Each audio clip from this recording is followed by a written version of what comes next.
ബാഴ്സലോണയുടെ പരിശീലകൻ എന്ന നിലയിൽ ഹാൻസി ഫ്ലിക്ക് 100 മത്സരങ്ങൾ തികച്ചിരിക്കുകയാണ്. 2024 ജുവൻ ലാപ്പോർട്ട ഹാൻസി ഫ്ലിക്കിനെ ബാഴ്സലോണയുടെ പരിശീലക സ്ഥാനം ഏൽപ്പിക്കുന്ന സമയത്ത് യൂറോപ്പിലൊന്നും ഡോമിനേറ്റ് ചെയ്യാത്ത, യൂറോപ്യൻ ഫുട്ബോളിൽ നിന്ന് അകന്നു നിൽക്കുന്ന ഒരു ടീമായിരുന്നു ബാഴ്സലോണ. ബാഴ്സലോണ തകർന്ന് തരിപ്പണമായി കടന്ന സമയത്ത് ബാഴ്സയുടെ പരിശീലക സ്ഥാനത്തേക്ക് എത്തിയതായിരുന്നു ബാഴ്സയുടെ ലെജൻഡ് ആയിട്ടുള്ള സാവി ഹെർണാണ്ടസ്. കോച്ചായി എത്തിയ അദ്ദേഹം ബാഴ്സയെ വീണ്ടും സെറ്റ് ചെയ്തെടുത്തു. ലാമാഫിയിൽ നിന്ന് പിള്ളേരെ ഇറക്കി, കുറേ താരങ്ങളെ സൈൻ ചെയ്തു. ബാഴ്സ വീണ്ടും ആ ഒരു റീബിൽഡിംഗ് പ്രോസസ്സിലേക്ക് കടന്നു. റയൽ മാഡ്രിഡിനെ അടക്കം പരാജയപ്പെടുത്തുന്നത് നമ്മൾ കണ്ടു. അതിനുശേഷം ആ ലീഗ് ട്രോഫി അടിക്കുന്നത് കണ്ടു. നല്ല രീതിയിൽ പൊയ്ക്കൊണ്ടിരുന്ന സമയത്തായിരുന്നു പെട്ടെന്നൊരു ഡ്രോപ്പ് വന്നത്. അദ്ദേഹത്തിൻ്റെ ആ ഒരു പെർഫോമൻസിൽ ടീമിൻ്റെ പെർഫോമൻസ് താഴേക്ക് പോയി. തുടർന്ന് അദ്ദേഹത്തെ പരിശീലക സ്ഥാനത്ത് നിന്ന് മാറ്റുന്നു. പകരം ജർമ്മൻ പരിശീലകനായിട്ടുള്ള ഹാൻസി ഫ്ലിക്കിനെ എത്തിക്കുന്നു. ഹാൻസി ഫ്ലിക്ക് ടീമിൻ്റെ പരിശീലക സ്ഥാനത്തേക്ക് എത്തിയതോടെ ഒരു ഫാന് പോലും, അതായത് ബാഴ്സയുടെ ഒരു ആരാധകൻ പോലും പ്രതീക്ഷ കാണത്തില്ല യൂറോപ്യൻ ഫുട്ബോളിലാകട്ടെ ഇല്ലെങ്കിൽ ലീഗിലാകട്ടെ ഇത്രയും ഡോമിനൻസ് ചെയ്യുന്ന രീതിയിലേക്ക് ബാഴ്സ മാറുമെന്ന്. വളരെ ചെറിയ സ്കോഡാണ് ബാഴ്സയ്ക്കുള്ളത്. സ്കോഡ് ഡെപ്ത് ഒട്ടുമില്ലാത്ത ടീമാണ് ബാഴ്സ. എന്നിട്ടും ആ ടീമിനെ വെച്ച് ഇത്രയും മികച്ചൊരു ഫുട്ബോൾ കളിക്കാനും ഇത്രയും മികച്ച പെർഫോമൻസ് നടത്താനും ബാഴ്സയ്ക്ക് സാധിച്ചു. ബാഴ്സയുടെ ഈ ഒരു പെർഫോമൻസിനെ കുറിച്ച് പറയുമ്പോൾ നമ്മൾ മനസ്സിലാക്കേണ്ട, നമ്മൾ പറയേണ്ട ഒരു ആളുടെ വാക്കുണ്ട്.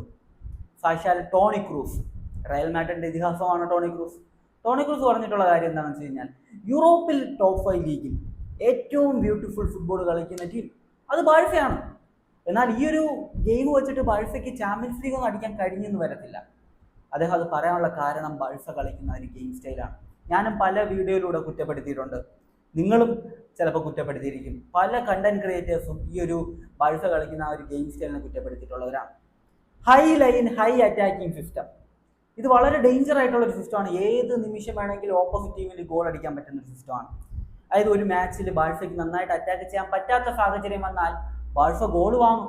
1ഉം 2ഉം ആയിരിക്കത്തില്ല, 3ഉം 4ഉം 5ഉം ഗോൾ ബാഴ്സ വാങ്ങിയാലും നിങ്ങൾ അത്ഭുതപ്പെടേണ്ടതില്ല. അതുപോലെ തന്നെ 5 ഗോൾ അടിച്ചാലും നിങ്ങൾ അത്ഭുതപ്പെടേണ്ടതില്ല.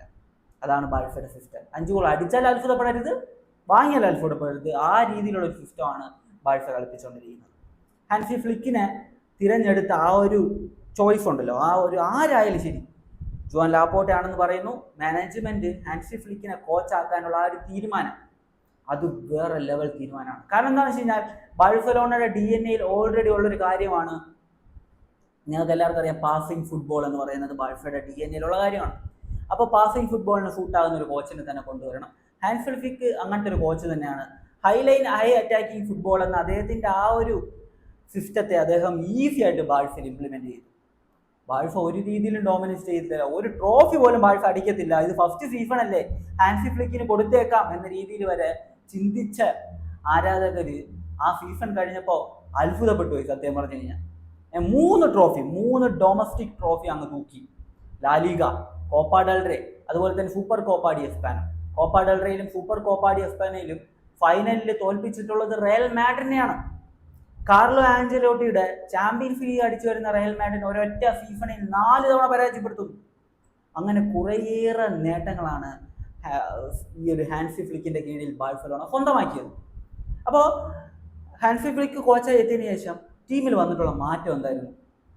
ആദ്യത്തെ ആ ഒരു ട്രാൻസ്ഫർ വിൻഡോ, ഹാൻസി ഫ്ലിക്ക് വന്ന ട്രാൻസ്ഫർ വിൻഡോയിൽ ടീം ആകെ സൈൻ ചെയ്ത ഒറ്റ പ്ലെയറിനെയാണ്, ഡാനി ഓൽമോ. അതല്ലാതെ വേറെ സൈനിങ് ഒന്നും വന്നിട്ടില്ല. പിന്നെ ജനുവരി ട്രാൻസ്ഫർ വിൻഡോയിൽ സൈനിങ് ഒന്നും വന്നിട്ടില്ല. കഴിഞ്ഞ സമ്മർ ട്രാൻസ്ഫർ വിൻഡോയിലേക്ക് പോയി കഴിഞ്ഞാൽ ഒരു ഗോൾ കീപ്പറിനെ അവർ സൈൻ ചെയ്തു. പിന്നെ അതിന് മുമ്പ് അവർ വീണ്ടും ഗോൾ കീപ്പറിനെ എത്തിച്ചിരുന്നു ഇഞ്ചുറി കാരണം. അപ്പോൾ കഴിഞ്ഞ സമ്മർ ട്രാൻസ്ഫർ വിൻഡോയിൽ ഒരു ഗോൾ കീപ്പറിനെ അവർ സൈൻ ചെയ്തു. ഒപ്പം റൂണി ബാൽച്ചയെ കൊണ്ടുവന്നു. പിന്നെ മറ്റൊന്ന്, അതായത് ലോണിൽ കൊണ്ടുവന്നിട്ടുള്ള റാഷ്ഫോർഡ്. നിലവിൽ യൂറോപ്പിലെ ടോപ്പ് 5 ലീഗിൽ ഏറ്റവും കൂടുതൽ ഗോൾ കോൺട്രിബ്യൂഷൻ നൽകിയിട്ടുള്ള താരങ്ങളുടെ ലിസ്റ്റിൽ 5ാമതാണ് റാഷ്ഫോർഡ് ഉള്ളത്. അസാധ്യ പെർഫോമൻസ് ആണ് മനുഷ്യൻ നടത്തിക്കൊണ്ടിരിക്കുന്നത്. ഈ ചില മത്സരങ്ങളിലെല്ലാം ഫിനിഷിങ്ങിൽ പിഴവുകൾ നടത്തുന്നുണ്ട്.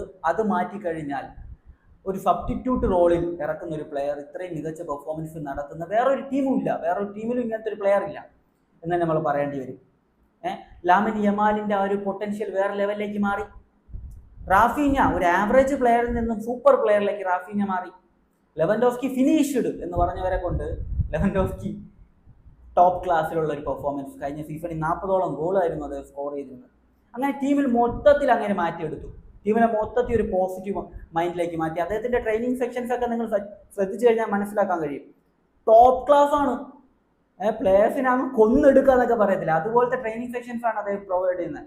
സാധാരണ ജർമ്മൻ കോച്ചസ് ഒക്കെ അങ്ങനെയാണ്, കൂടുതൽ ട്രെയിനിങ്ങിൽ ഫോക്കസ് ചെയ്യുന്ന കോച്ചസ് ആണ്. എല്ലാവരും അല്ല, പക്ഷെ ഒരു 80% നമുക്ക് പറയാൻ കഴിയും. അപ്പോൾ അങ്ങനത്തെ രീതിയിലേക്ക് ബാഴ്സയുടെ ആ ഒരു ചുറ്റുപാട് തന്നെ അദ്ദേഹം മാറ്റിയെടുത്തു. ആരാധകരുടെ മെന്റാലിറ്റി മാറ്റി. ഏത് ടീമിനെ അടിക്കാൻ പറ്റുന്ന ടീമാടാ ഞങ്ങൾ എന്ന രീതിയിലേക്ക് മാറ്റിയെടുത്തു. 3 ഗോളിന് പുറകെ പോയി കഴിഞ്ഞാൽ 4 ഗോൾ അടിച്ച് ജയിക്കാൻ പറ്റുന്ന ലെവലിലേക്ക് ബാഴ്സയെ മാറ്റിയെടുത്തു. ഈ ഹാൻസി ഫ്ലിക്കിന്റെ ബാഴ്സലോണയിലെ സ്റ്റാറ്റ്സ് അൺബിലീവബിൾ ആയിട്ടുള്ള സ്റ്റാറ്റ്സ് ആണ് സത്യം പറഞ്ഞു കഴിഞ്ഞാൽ. കാരണം ബാഴ്സയെ പോലെ ഇത്രയും ചെറിയൊരു സ്ക്വാഡ് വെച്ചിട്ട് എങ്ങനെ, അതും ഈ സീസണിലേക്ക് വരുമ്പോൾ, കഴിഞ്ഞ സീസണിലെ ഏറ്റവും മികച്ച സെന്റർ ബാക്ക്, ബാഴ്സയുടെ സെന്റർ ബാക്ക് ആയിട്ടുള്ള ആ ഒരു ഇൻകോ മാർട്ടിനസും ബാഴ്സ വിട്ടുപോയി. എന്നിട്ട് പോലും ബാഴ്സ ഇപ്പോഴും ലീഗിൽ 1ാം സ്ഥാനത്താണ്. അതുപോലെ ചാമ്പ്യൻസ് ലീഗിൽ ടോപ്പ് 8 ഫിനിഷ് ചെയ്തു. ഇതൊക്കെ വലിയ പോസിറ്റീവ് ആയിട്ടുള്ള കാര്യമാണ്. ബാഴ്സ ചാമ്പ്യൻസ് ലീഗ് അടിക്കുമെന്ന് ഒരു പ്രതീക്ഷയൊന്നും എനിക്കില്ല, ഓണസ്റ്റ് ആയിട്ട് പറഞ്ഞു കഴിഞ്ഞാൽ. കാരണം ടീമിൽ കുറേ പ്രശ്നങ്ങളുണ്ട്. ടീമിൻ്റെ ആ ഒരു ഇഞ്ചുറീസ് ഒക്കെ വന്നു കഴിഞ്ഞാൽ കഷ്ടമാണ് ടീമിൻ്റെ കാര്യം. ടീമിൻ്റെ സ്ക്വാഡ് ഡെപ്ത് കുറവാണ്. അപ്പം ഇങ്ങനത്തെ കുറേ പ്രശ്നങ്ങളുണ്ട്. എന്നാൽ പോലും ഇത്രയും ഡോമിനൻസ് ചെയ്യാൻ പറ്റുന്നുണ്ടല്ലോ ബാഴ്സയ്ക്ക്, അത് തന്നെ വലിയൊരു കാര്യമാണ്. അക്കാഡമി പ്ലേയേഴ്സ്, യങ്സ്റ്റേഴ്സിനെ വെച്ചിട്ട് ഈ ഒരു ടീം ഈ ലെവലിലേക്ക് എത്തിയിട്ടുണ്ടെങ്കിൽ ഹാൻസി ഫ്ലിക്കിനെ സമ്മതിച്ചു കൊടുത്തേ പറ്റത്തുള്ളൂ. ലാലിഗ അടിച്ചു, കോപ്പ ഡെൽ റേ അടിച്ചു, അതുപോലെ സൂപ്പർ കോപ്പ ഡി എസ്പാൻ അടിച്ചു. പിന്നെ ചാമ്പ്യൻസ് ലീഗിൽ സെമി ഫൈനലിലാണ് കഴിഞ്ഞ സീസണിൽ അവർ എത്തിയത്. യൂറോപ്പിൽ ആ ഒരു ഡോമിനൻസ് ഇല്ലാത്ത ബാഴ്സ കഴിഞ്ഞ സീസണിൽ സെമിയിൽ എത്തിയിട്ട് ആദ്യ ലെഗ് 3-3 സമനില, 2ാം ലെഗ് 3-4 ഒരൊറ്റ ഗോൾ മാർജിനിലാണ് അവർ പുറത്തായിട്ടുണ്ടായിരുന്നത് ഇന്റർ മിലാനെതിരെ.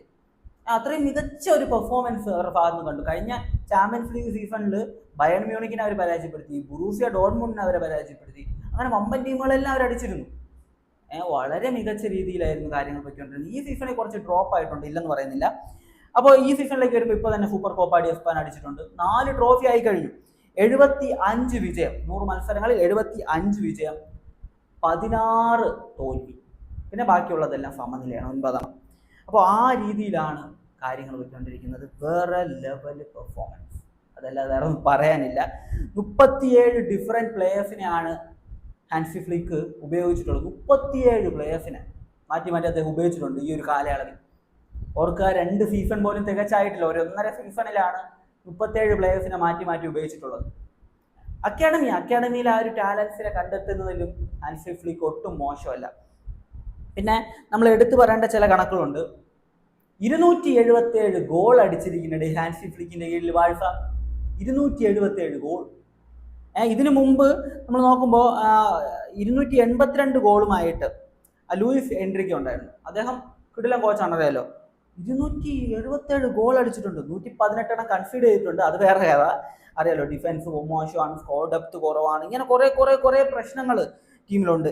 75% winning percentage. ഒരു കോച്ചിന് ഇതിൽ കൂടുതൽ എന്താണ് വേണ്ടത്? 75% വിന്നിങ് പെർസെൻറ്റേജ്. വേറെ ലെവൽ പെർഫോമൻസ് ആണ് ഹാൻസി ഫ്ലിക്കിന്റെ കീഴിൽ ബാഴ്സ നടത്തിക്കൊണ്ടിരിക്കുന്നത്. ഒന്ന് ആലോചിച്ച് നോക്കിക്കേ, കുറച്ചുകൂടി ഡെപ്ത് ഉള്ള, എല്ലാ പൊസിഷനിലും കുറച്ചുകൂടി നല്ല പ്ലേയേഴ്സ് ഉള്ള ഒരു ടീമിനെ, ഒരു ടോപ്പ് ടീമിനെ ഹാൻസി ഫ്ലിക്കിന്റെ കയ്യിൽ കിട്ടിക്കഴിഞ്ഞാൽ ഹാൻസി ഫ്ലിക്ക് അങ്ങ് കൊല വിളിക്കും. എനിക്ക് അതേ പറയാനുള്ളൂ. ഒന്ന് ആലോചിച്ചാൽ മതി, ഇങ്ങനത്തെ ഒരു തട്ടിക്കൂട്ട് ടീമിനെ കിട്ടിയിട്ട് പോലും അങ്ങനെ വേറെ ലെവൽ പെർഫോമൻസ് നടക്കുന്നുണ്ടെങ്കിൽ ഒരു ടോപ്പ് ടീമിനെ കിട്ടിക്കഴിഞ്ഞാൽ എന്തായിരിക്കും അവസ്ഥ? ബാഴ്സലോണയെ തന്നെ അവർ 2-8 തോൽപ്പിച്ചിട്ടുണ്ടായിരുന്നു ബയൺ മ്യൂണിക്ക്. അന്ന് ആ ബയൺ മ്യൂണിക്ക് സ്ക്വാഡ് വളരെ സ്ട്രോങ് ആയിട്ടുള്ള ഒരു സ്ക്വാഡാണ്. അതുപോലത്തെ ഒരു സ്ക്വാഡ് ബാഴ്സയ്ക്ക് സെറ്റ് ചെയ്യാൻ പറ്റിയാൽ ഒരു പക്ഷേ വേറെ ലെവലിലേക്ക് കാര്യങ്ങൾ എത്തിക്കാൻ ഹാൻസി ഫ്ലിക്കിന് കഴിയും. അപ്പോൾ നിങ്ങളുടെ ഒപ്പീനിയൻ, ഇതിനെക്കുറിച്ചുള്ള നിങ്ങളുടെ ഒപ്പീനിയൻ കമന്റ് ബിലോ. മറ്റൊരു വീഡിയോ കാണുന്നതായിരിക്കും. ബൈ ബൈ വിത്ത് ഫുഡേൽ.